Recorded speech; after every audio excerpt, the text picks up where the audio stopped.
All right, welcome back to the next episode on my NHL Deep Dive series. Today we are talking about the LA Kings, but before we talk about the LA Kings, I want to clear up some confusion. I've been getting questions and comments on other videos, and I just kind of want to quickly explain the process that I'm going through here. First of all, the off-season move screen is purely like the upgrade and downgrade ratings are purely based on who those players have brought in this summer. So if you have a prospect coming up into your system who's going to play, who you drafted previously, they don't count as like an in-organizational addition to the team because they're already in the system, right? Like when Montreal, right? Like if like Montreal, for instance, had Lane Hudson coming up this year, he's probably going to be a full-time NHLer. They're going to give him a shot, right? He already played for them last season. So he's not a new addition to the team. Like he was on the roster last season. In the same way that like a different example would be Philly, who just signed Matt Vymichkov this season. So because they just signed him and he's going to be elevated right into the roster, he counts as an addition. That's the difference. So if a team is downgraded, that's basically purely based on who they've brought in and out of the organization, like as in players they've signed for this season.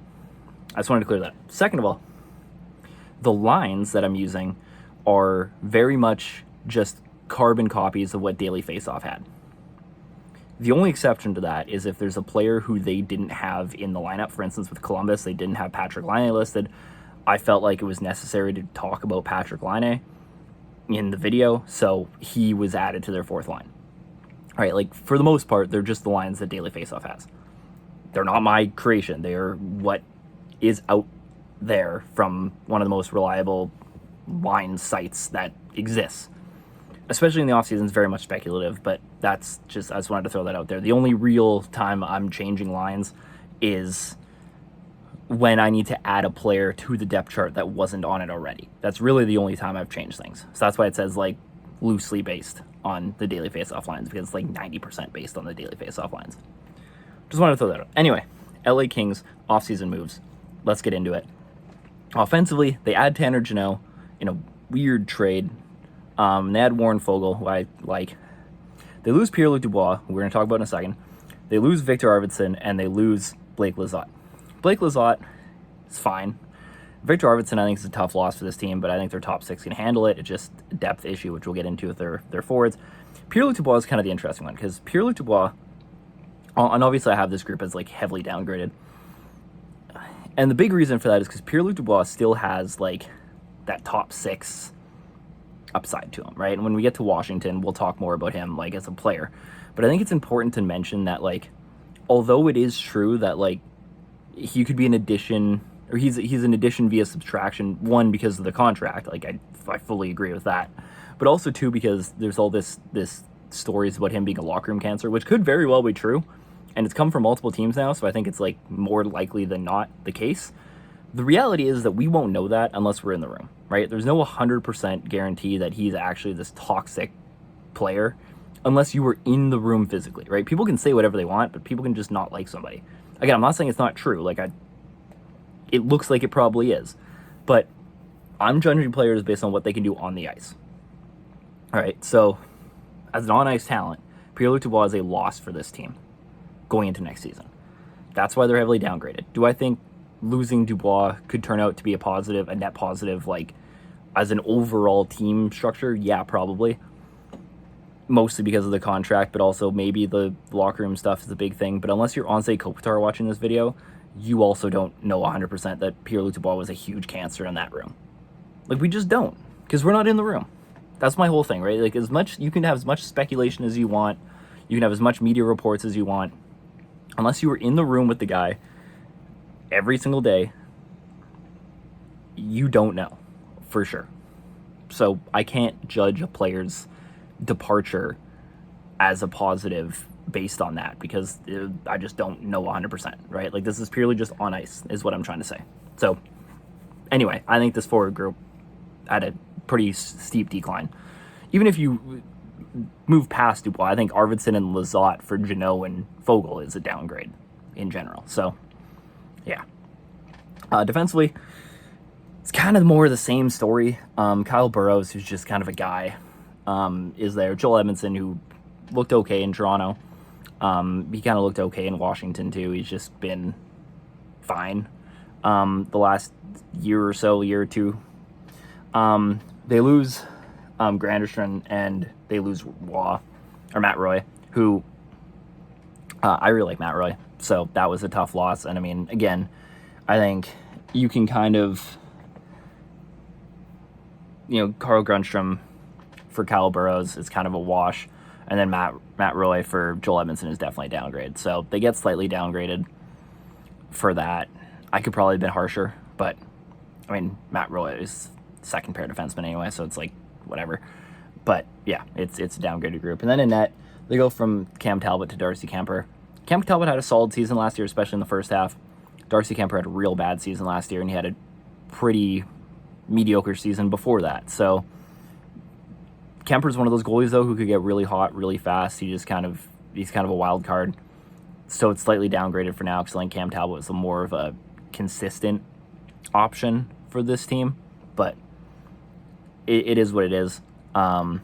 It's slightly downgraded as well. Overall, I don't think this was a very good offseason for LA. I think they got worse pretty much across the board, and that's why they're a lot lower than some people might think they should be.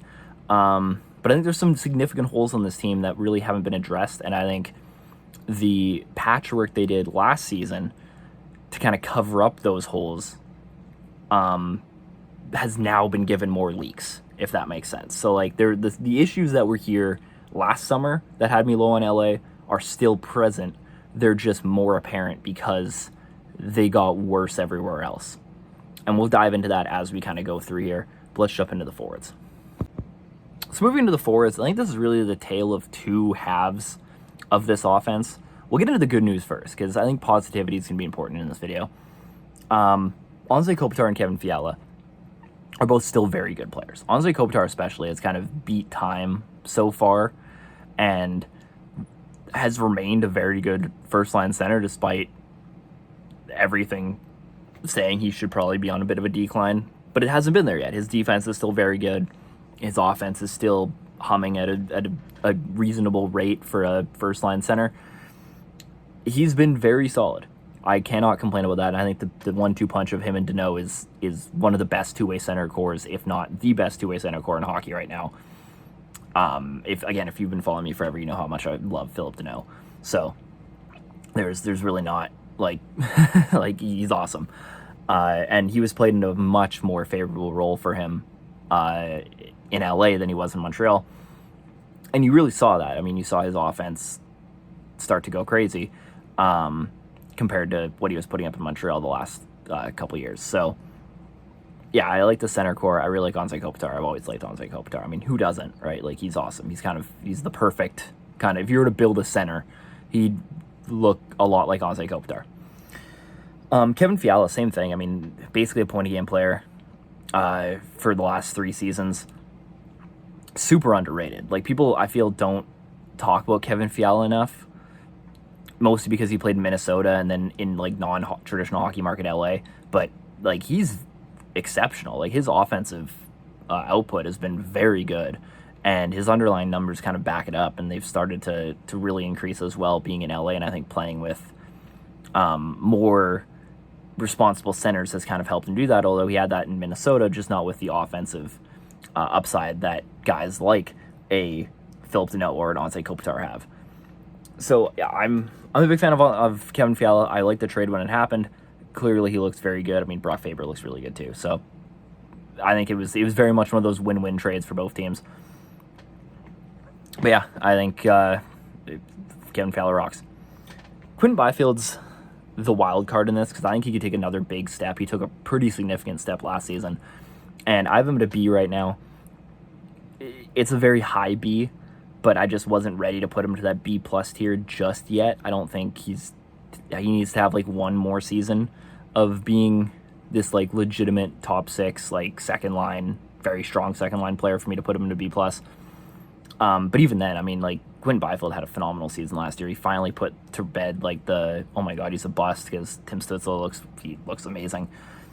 So all that kind of talk has been put aside, that whole draft class was really like growers, right? Like, I mean, Tim Stützle was like the breakout player first, but I mean, like, you had a really good season. Lafreniere had a really good season last year too. So that top three is looking pretty good as of right now.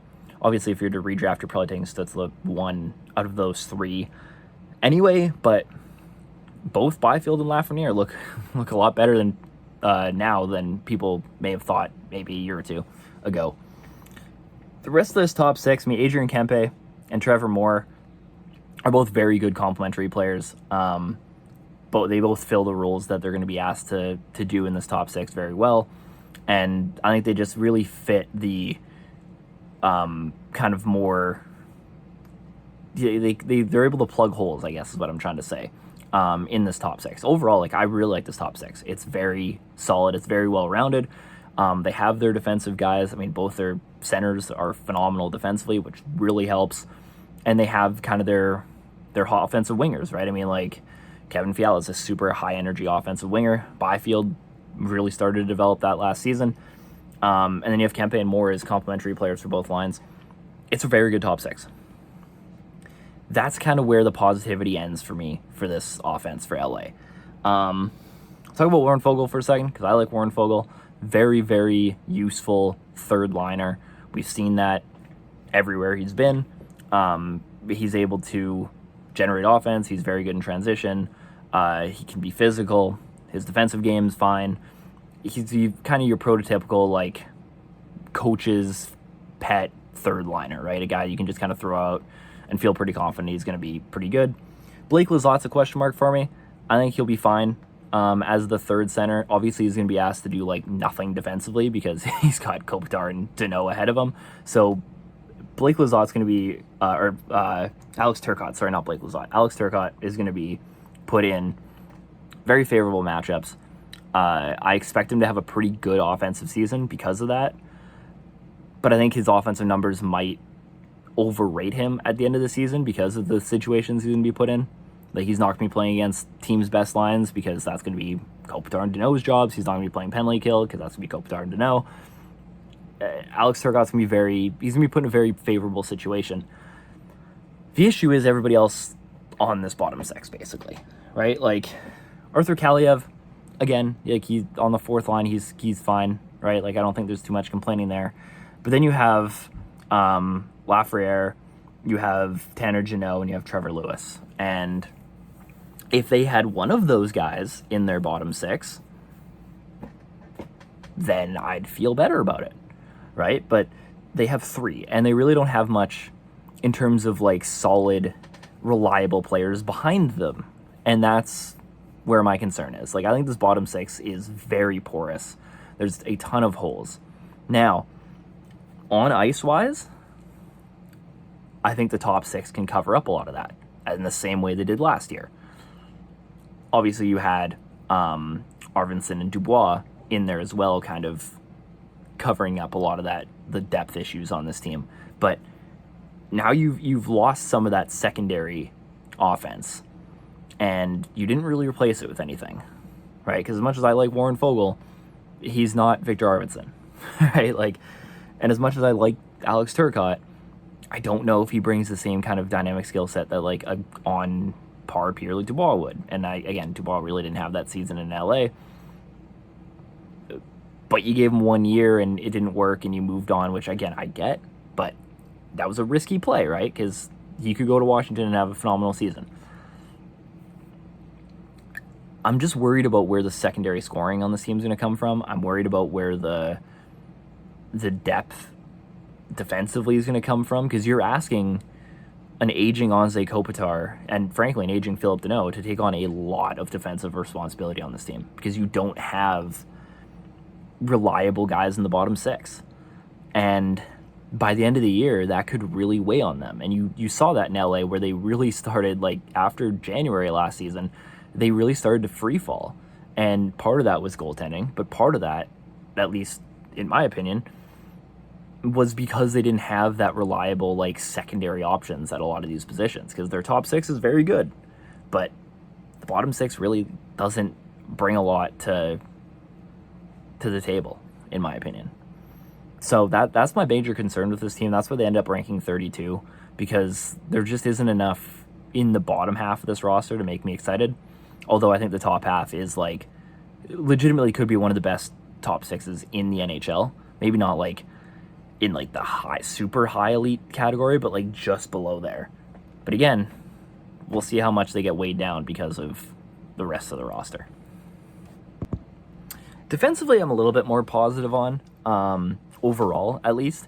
They rank 19th, and the conversation I think has to start with Drew Doughty, who, again, very similar to Anze Kopitar, has kind of been able to beat out time. I mean, he's had a couple very good, like, underrated seasons the last couple of years, like better than some of the stuff he was putting up a couple years before that, at least like in terms of like his underlying numbers. Like his defensive numbers have went up. Like there's that year where he got injured early-ish on in the season, and like he was phenomenal. Like, he was playing at like a Norris level clip, and last year he didn't get quite up to that level, but he was still a very effective like first pair defenseman. And Drew Doughty might be kind of underrated now too, right? Like I think people overrated him for a couple years, and then he kind of really fell off, and then people backed off on him, and now he's kind of seen this resurgence in a very like Erik Karlsson-esque way. And obviously a completely different player, but same kind of thing where like I think Erik Karlsson's kind of underrated now too. Drew Doughty has maintained his position as a top end defenseman. The question is, can he do that again this season? Right? Like, he's an A- now. I don't know if he'll be an A- at the end of the season. Right? This is one of those players that could kind of hit a wall at any time because of his age and the way he plays. He plays a very physical style of game that seems to wear people down early. So I don't know. It's going to be kind of interesting, and I don't know if this team really has the insurance behind him to kind of in a Minnesota-esque way to make me feel confident if he was to go down. The other interesting player is Brandt Clarke, who finally played last season and I think was solid enough. And he's somebody who I think could take a big step this season. If you play with somebody like Gavrikov, who Daily Faceoff had at the time of me making the graphic, playing with him, I think that's a good option because Gavrikov's going to be kind of that defensive, maybe not like super strong defensive player, like in terms of his metrics, but in terms of like being a physical stay-at-home defenseman, he's going to be able to allow Clarke to have more opportunities to try stuff out and to be more creative. And he knows at least that there's a body back there covering for him, right? Again, I don't think Gavrikov is like a crazy elite defensive defenseman, but he's like good enough to cover up some of those like the odd man rushes and stuff that somebody like Brandt Clarke might give up because he's trying to create offense, which is fine. Like, I think that it works. Mike Anderson's, again, somebody who I really like. His underlying numbers are fantastic. I don't know if he's one of those players that I don't think might be like overrated, based it on purely on like the data, but his possession metrics are very good. His underlying numbers have always been pretty good. His transition numbers are solid. So I think he's a good complementary piece to Drew Doughty. And finally, you got Joel Edmondson and Jordan Spence, who are, it's just like, that's a fine third pair, right? Like, they'll be fine. If Edmondson can do what he did in Toronto, especially in the playoffs, where they can just kind of throw him out and nothing happens, then that's good. Jordan Spence kind of has a bit more of an offensive game. Not like a ton more, but it's there, more so than it is for like a Joel Edmondson. And I think overall, like, that's a solid pair too. Like, I think this blue line it's serviceable, right? I mean, it's 19th. It's pretty close to mediocre. In like, I definitely put it kind of in that middle of the pack defensively tier in terms of NHL blue lines. I don't see a lot wrong with it. My biggest concern, my two biggest concerns really are Brandt Clarke's development and Drew Doughty's regression. And if they can kind of cancel each other out, right? If Brandt Clarke can take another step up and Drew Doughty takes a step down, then this blue line will probably be somewhere around 19th at the end of the year anyway. So, yeah, I think it's definitely... I have less concerns about this blue line than I did about the offense. I think that's good because getting somebody like a Joel Edmondson when everybody kind of... I mean, the contracts is what it is. But getting kind of more of this stay-at-home defenseman where I don't think he's as good as Matt Roy was, but he's going to be more of a, like, anchor on the blue line, is going to also help that bottom six, for instance, because it gives them kind of one of those, like, anchor defensemen behind them. So I think overall, like, they got worse in terms of, like, talent, but I think they did an okay job trying to plug the holes enough, I guess, if that makes sense. But yeah, I think this blue line's fine. That's my point. This blue line's fine. It has kind of a good mix of offensive talent and defensive responsibility. I'd like to see a little bit more of both. I'd like to see a little bit more of an offensive upside, and I'd like to see a bit more of actual strong defensive defensemen instead of just, like, guys who can play, you know, guys who aren't going to join the rush, because that's kind of what they have right now.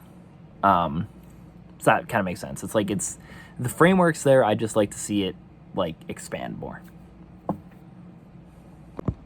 Finally, we move on to the goalies, and this is definitely my most concerning part of this team, but it was also my most concerning part of this team last year and the year before, and it's just kind of been okay for LA. Like, every year they somehow figure it out. I have them 26th, and I think that's mostly because I don't trust either of these goalies to become a full-time starter, and I don't really love them as a full-time tandem goal either, right? Like, I'd much rather both these guys as, like, a backup at this point. And if you can put these guys into a true backup role behind, like, a top-end starter, then you have a phenomenal goalie tandem. But for now, it's just kind of like they just need to kind of hope somebody gets hot. I think it's more likely Darcy Kemper gets hot because he's been a starter before. He's been able to kind of take on that workload fairly recently. So I'd put my faith in him eventually being the starter for this team by the end of the year. David Riddick had a strong season last season. But again, he was playing behind. Like, he was playing more of a backup role. It was kind of a tandem-ish, but you also had Phoenix Copley on here. I believe he's a D or D-. I can't remember exactly what he's ranked, but he's there. He's a body. Which does also, that's another question I've been getting, is, like, the players not listed on here affect the ratings? They do, but there's, like, a multiplier, or I guess a divider attached to it, because if you're not actually in the line, like, it's basically to block the Toronto, we're going to sign 15 NHL-level defensemen thing, where it just shot them up in their defensive rankings, because they had a bunch of, like, C-level players. So if they're not in, like, this actual roster, there's, like, a heavy... not penalty, but there's a heavy, like, deduction to what their overall score would affect, like, the team's overall ranking. But it is still factored in. So, like, somebody like Phoenix Copley does affect this team's ranking, if that makes sense. It's a whole thing. I have a post on Instagram breaking it all down. You can check it out there if you have questions. NBA Hockey on Instagram. There you go. There's the plug. But yeah, this tandem is... It's serviceable. It's, like, just barely serviceable, I think. But again, like, Darcy Kemper is somebody who I was, like, super high on, like, 3 years ago. And I think he's likely to bounce back. He's been a fairly streaky goalie the last couple of years, so if he can find some consistency and, you know, play 45, 50 games this season, then I think this tandem might look a bit better, right? But if you can't get that strong 50 games out of him, it could struggle. And that blue line's going to be asked to do a lot. And I don't know if it's good enough to kind of withstand the bad bottom six and the inconsistent goaltending. I think it's good enough to withstand one of them. I don't think it can withstand both. And that's why the Kings are where they are here.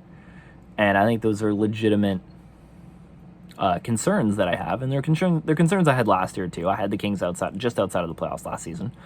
And if it wasn't for the rest of the West kind of imploding at the end of the season and LA getting a little hot, I was pretty close to being right. And I'm very kind of in the same ballpark here. I think the Kings are going to be fighting for a wild card spot for most of the year, but if they can figure out one of those two major holes on this team, then they probably get into the playoffs. If they can't, I don't know if they do. But that's where I'm at with the Kings. Let me know what you think of the LA Kings in the comments down below. I try to be as active and respond to as many messages as I can in there. Also, this post will be the post, like pictures, if you haven't been following the Instagram, are also on Instagram with a little shorter description than a 20-something minute video. So if you just kind of want a quick snapshot of some teams, go follow me on Instagram. I'll be posting a bunch of stuff over there throughout the season as well. So it's a good thing to follow just to, if you want more content. But yeah, thank you for watching. Make sure you like the video, subscribe to stay up to date on the series, and we'll see you in the next episode, which hopefully will be out quicker than this one was after the last episode. That's the hope. We'll see. I don't know. I've been kind of inconsistent with it. We'll figure it out. As we get closer to the season, it's going to force me to get these out a lot faster. So be ready for that. Because they will be done before the start of the season, I promise. That's October 4th. That's my deadline. I guess October 3rd is my deadline to get these all out. But yeah, thank you for watching. We'll see you guys in the next one.